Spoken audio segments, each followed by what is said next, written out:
प्रकाश का अपवर्तन आप पढ़ रहे थे, प्रकाश का अपवर्तन, ठीक, रिफ्रैक्शन ऑफ लाइट, ना, परावर्तन हुआ था तो उसको क्या बोलते थे, रिफ्लेक्शन, और प्रकाश का अपवर्तन हो रहा है तो रिफ्रैक्शन, तो रिफ्रैक्शन ऑफ लाइट हम पढ़ रहे थे, ठीक है। थोड़ा बहुत रिवाइज कर देते हैं जितना हम पढ़े थे। हमने कहा था कि प्रकाश की जो किरण है वो एक पारदर्शी माध्यम से दूसरे पारदर्शी माध्यम में जाता था तो अपने मार्ग से विचलित हो जाता था। जैसे मान लीजिए पानी है और ये कांच है नीचे, है ना, जैसे कांच है इसी के ऊपर पानी रखे हैं तो प्रकाश की किरण ऐसे आता था सीधे, है ना, पानी है एक माध्यम में तो आराम से आ रहा था, ठीक, तो ऐसे आया। अब जैसे यहाँ पड़ गया कांच तो माध्यम बदल गया, और जैसे कांच में घुसेगा रास्ता इसका बदल जाएगा, माध्यम बदलेगा तो रास्ता बदल जाएगा, ये ध्यान रखना है। माध्यम बदलेंगे तो रास्ता बदल जाएगा, दोस्ती बदलेंगे तो रास्ता बदल जाएगा, अच्छी दोस्ती अच्छा रास्ता, ठीक, इसीलिए माध्यम का ध्यान रखना है। बात समझ में? देखिएगा ऐसे क्या है ना, ये किरण तो ये एक माध्यम एकदम ठीक है सीधे जा रहा है अपने रास्ते पे, जैसे माध्यम बदल रहा है वैसे रास्ता बदल जाएगा, इसमें क्या होगा, कांच की तरफ आ जाएगा, ये आपको बताया था, ठीक ना, ये अविलंब की तरफ झुक जा रहा है, ठीक। अब क्यों इधर ही झुक रहा है, ठीक ना, इसको समझेंगे हम। जैसे पानी है तो पानी के अणु कांच की तुलना में आप देखेंगे थोड़ा दूर दूर होंगे, और कांच के जो अणु होंगे पानी की तुलना में क्या है, पास पास, तो जो पानी के अणु दूर दूर है कांच की तुलना में, तो दूर दूर रहेंगे तो विरल माध्यम है, विरल कहा जाता है ना, रेरर मीडियम, ये याद रखेंगे इंग्लिश में। और ये पास पास है तो सघन है, घन है एकदम, तो सघन है, डेंसर मीडियम, क्या है, डेंसर मीडियम, सघन माध्यम, ठीक ना। तो यहाँ पे पानी विरल हो जाएगा और कांच क्या होगा, सघन, तो जब किरण विरल से सघन में आएगा तो अविलंब की तरफ झुक जाएगा। अगली बात समझ में? जैसे अभी मान लीजिए ये होगा,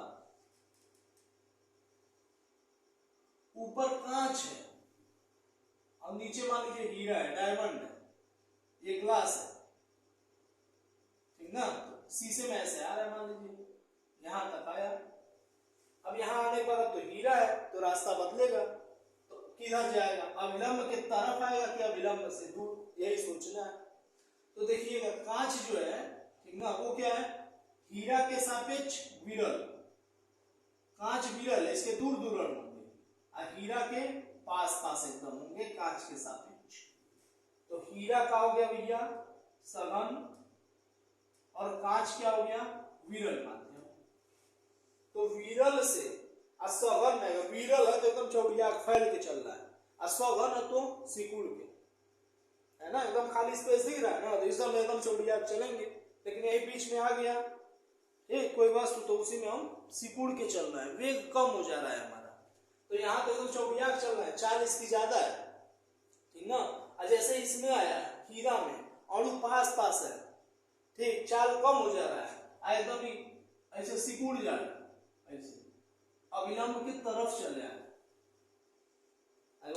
विरल में एकदम चौड़िया चल रहा है, जैसे सघन में आए तो अविलंब की तरफ झुक जाए, विरल से सघन में आने पे अविलंब की तरफ झुक जाता है, अविलंब की तरफ मुड़ जाएगा, ठीक। लेकिन अगर यही समझिए, जैसे ये मान लीजिए पानी है, ये हवा है,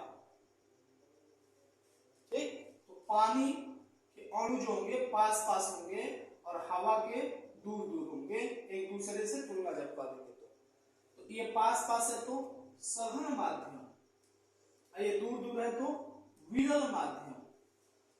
अब जैसे किरण आया पानी में तो आराम से आया, ठीक, अच्छा जैसे हवा में घुसेगा तो अणु दूर दूर है एकदम चौड़िया चलेगा, एकदम फैल के चलेगा, ऐसे अविलंब से दूर हट जाएगा, ठीक ना, ये ध्यान रखेंगे। यहां से जब सघन से किधर आ रहा है, विरल में, तो सघन से विरल में आ रहा है तो अविलंब से दूर हट जा रहा है, ठीक ना। देखिए एकदम आराम से आया पानी में सीधा, लेकिन जैसे हवा में घुसा फैलने लगा, फैल जाएगा एकदम, ठीक ना। अब रास्ता तो इसका ये था, ऐसे रास्ते से विचलित हो गया, रास्ता तो इसका ये था, पथ से विचलित हो जाए। अब पथ से विचलित हो गया, इसी को क्या कहेंगे, अपवर्तन। समझ में, रास्ते से भटक गया तो अपवर्तन, ठीक। टकरा के वापस मुड़ जाएगा तो परावर्तन। समझ में, ये ध्यान रखना है। यहां से प्रकाश की किरण जब विरल से सघन में गई तो अविलंब की तरफ झुक गया, विरल से सघन में गया तो अविलंब की तरफ झुक गया, लेकिन सघन से विरल में गया तो अविलंब से दूर चला गया, ठीक। रास्ते से भटक गया, ठीक, पथ से विचलित हो गया। इसी घटना को प्रकाश का हम क्या कह रहे थे, अपवर्तन। जब प्रकाश की किरण एक माध्यम से दूसरे माध्यम में जाए और अपने मार्ग से विचलित हो जाए तो इसी घटना को प्रकाश का अपवर्तन कहते हैं। नोट करिए,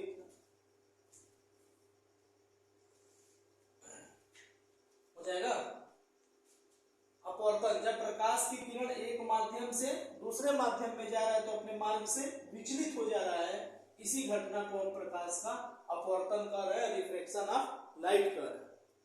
When the ray of light passes through from one medium to another medium, its path becomes changed. That is called refraction. When ray of light passes through from one medium to another medium, its path becomes changed. That is called refraction of light. जब प्रकाश की किरण एक माध्यम से दूसरे माध्यम में जाए और अपने मार्ग से विचलित हो जाए तो इसी घटना को प्रकाश का अपवर्तन कहते हैं। हो जाएगा। जब विरल से सघन में जाएगा, रेयर से डेंसर में, रेयर से डेंसर में, तो अभिलंब के तरफ झुक जाएगा। विरल से सघन में जाएगा, अभिलंब के तरफ झुक जाएगा। और जब सघन से विरल में जाएगा तो अभिलंब से दूर हट जाएगा। हो जाएगा इतना।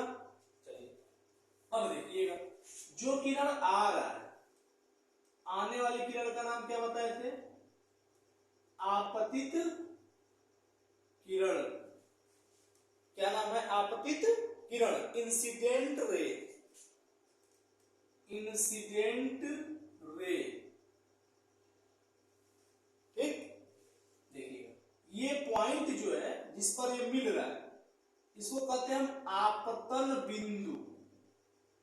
क्या बोलते हैं, आपतन बिंदु।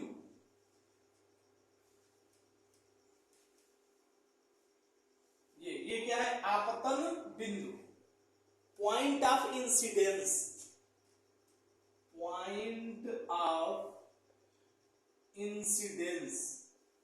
इस बिंदु को कहते हैं आपतन बिंदु, पॉइंट ऑफ इंसिडेंस।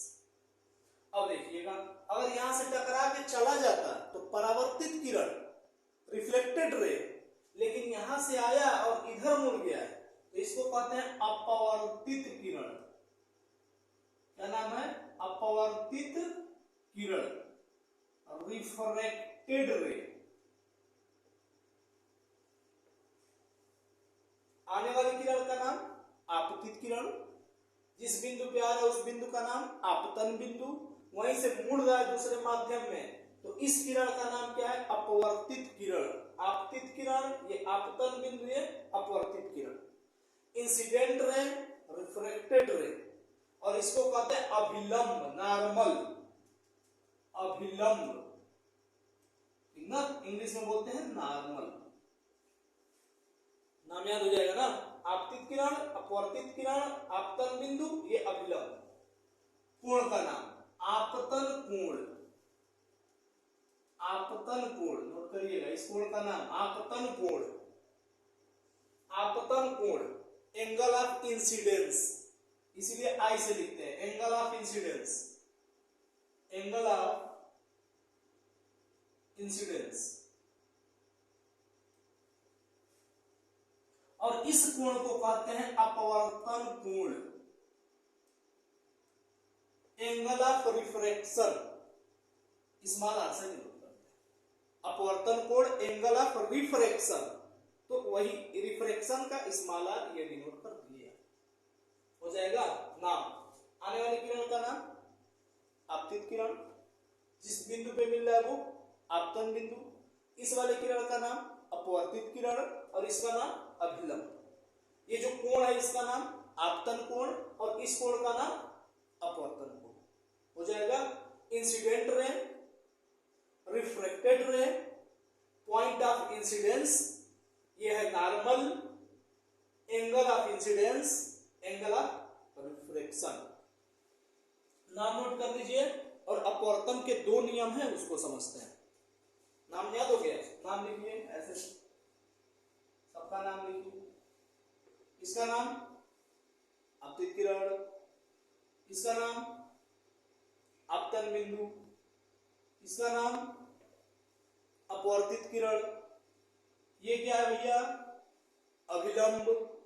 इस कोण का नाम आपतन कोण, इस कोण का नाम अपवर्तन कोण। फिगर बनाइए, फिर से लिखिए, नाम लिखिए आप। ये माध्यम कौन सा होगा, सघन की विरल, ये विरल और ये सघन, क्योंकि देखिए इधर अभिलंब की तरफ झुका है। ये माध्यम कैसा होगा, विरल, क्योंकि अभिलंब से दूर भाग रहा है, ये सघन। नाम लिखिए, आपतित किरण, अपवर्तित किरण, आपतन बिंदु, अभिलंब, आपतन कोण, अपवर्तन कोण। नाम लिखिए फिर से, याद हो जाए इतना।